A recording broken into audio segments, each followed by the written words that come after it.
This is the Bitcoin price chart. At the time of recording, Bitcoin was $9,787.41. And this is being recorded on Friday, the 5th of June 2020. And just look at here, this is the Bitcoin against the dollar price, and that's when it was over $20,000. But take a look at this.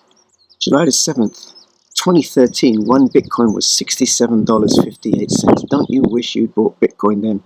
Oh dear, that $67 would now be worth over $9,000 in Bitcoin terms. But where's Bitcoin going to be in the future? And then what should we do about it?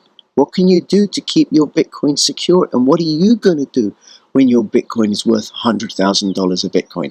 That's what we're going to be talking about in this video. And I recommend you watch because it's going to be critical to safeguarding the value of your asset, of your crypto assets. Bitcoin, the best money we've ever had. With a different kind of money comes a different kind of card. A metal card, powered by crypto. Every time you spend, you get 3% back instantly. Want more? We've got that too. Don't like fees? Neither do we. How about these perks? The future is here. Reserve yours now.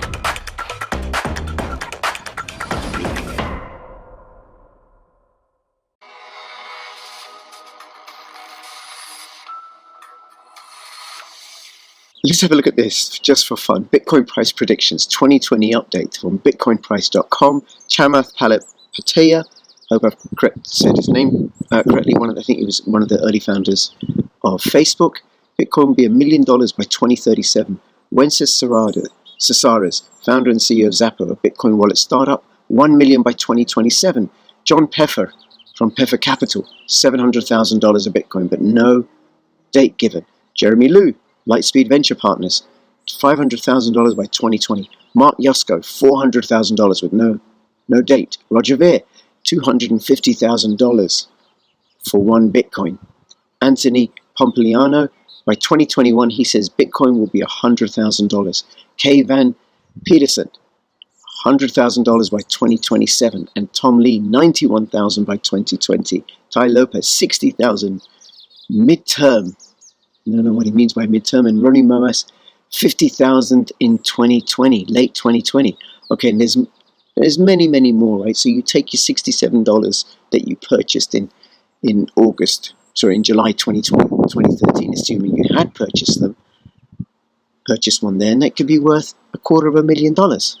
Well, it's really, really important that you keep it safe and secure. And as you know, the best way to keep your cryptocurrency safe and secure is in a hardware wallet. So you could keep it in a Trezor, or you could keep it in a Ledger, your Bitcoin and your other cryptocurrencies, or you could keep it in a KeepKey. These are the oldest, most established hardware wallets in the sector. Trezor was the first, then Ledger, then I think KeepKey.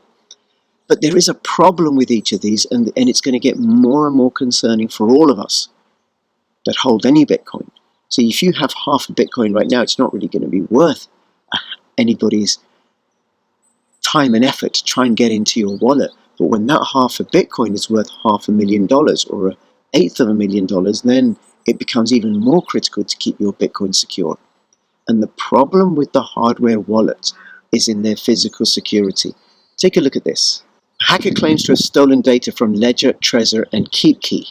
This is from Wired Magazine, 18th of May 2020. Cryptocurrency hardware wallets can get hacked too. New research shows vulnerabilities in popular cold storage options that would have revealed their pins.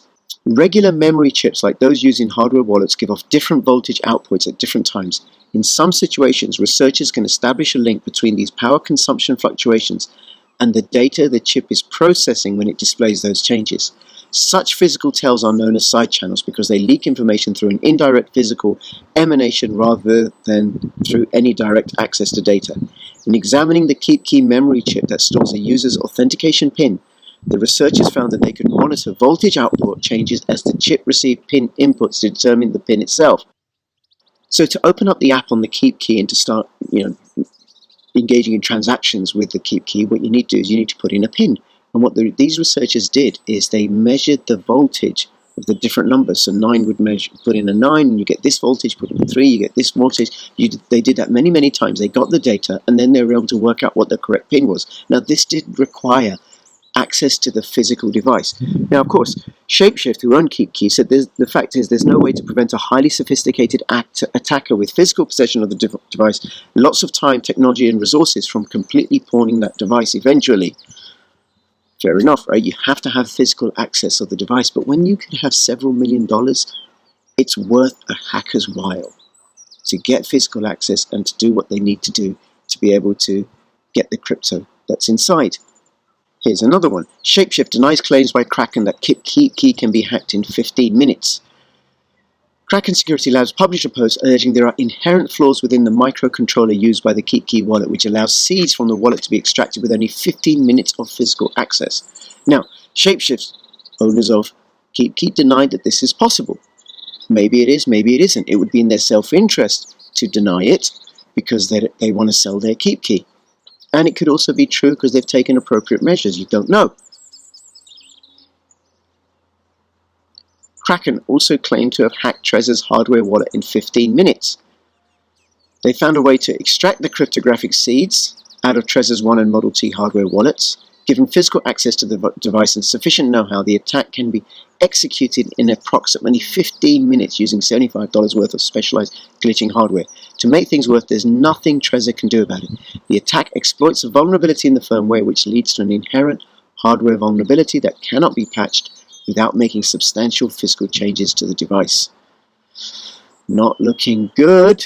Let's have a look at the ledger. This is an article from Hardfork, and this researcher demonstrates how vulnerable Ledger Nano S wallets are to hacking.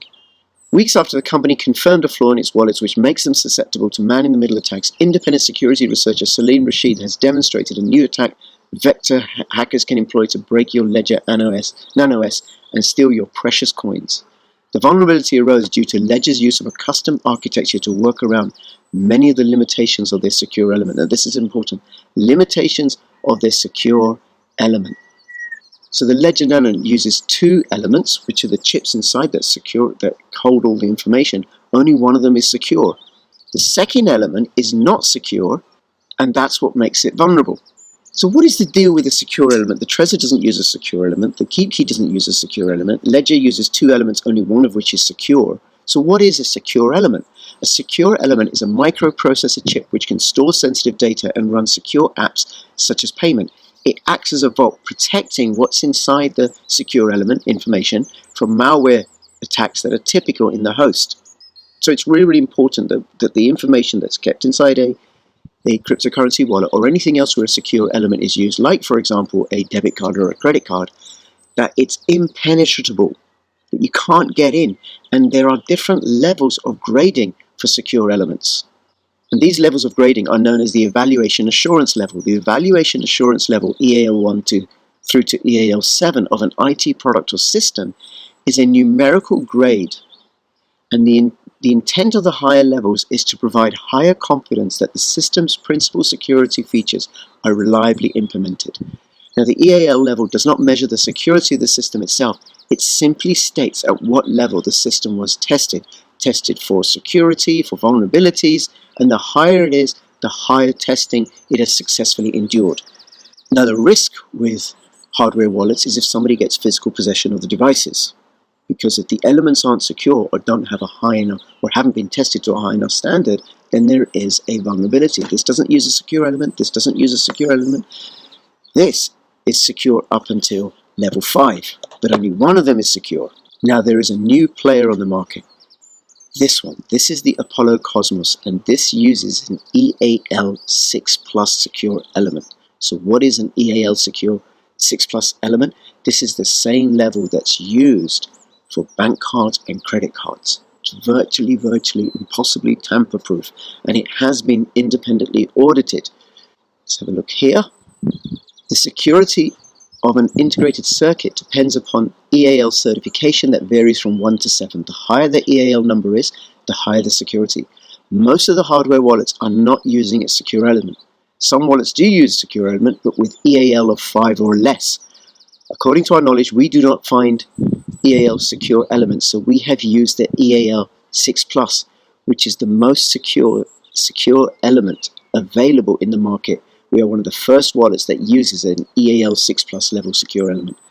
Now I'm going to be interviewing the co-founder of the Apollo element. I've already interviewed him before, but YouTube deleted that video or disappeared it, or shadow banned it or whatever, right? It is on my BitTube channel, so you can find out there, but I'm going to be interviewing him again about this.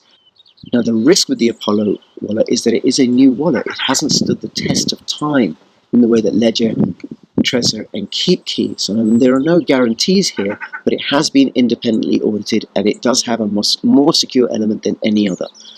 I think it's absolutely worth the risk, because the vulnerabilities about these are known. The vulnerabilities of non-secure elements or low-grade security elements is known. So I have an affiliate link in the description below if you want to get yourself an Apollo wallet. If you want to find out more, please check out my other videos on the Apollo wallet. What I'd like to know is, what are you going to do? At what point are you ready to cash in your Bitcoin, and what would you spend it on? You know, when Bitcoin's worth $100,000, what are you going to do with it? Let me know in the comments below, and between now and when I see you next, please keep filling your pockets with crypto profits. This is Crypto Rich signing out. All the best. Bye-bye. If you're working remotely, don't forget to connect to a VPN. NordVPN. Online security starts with a click.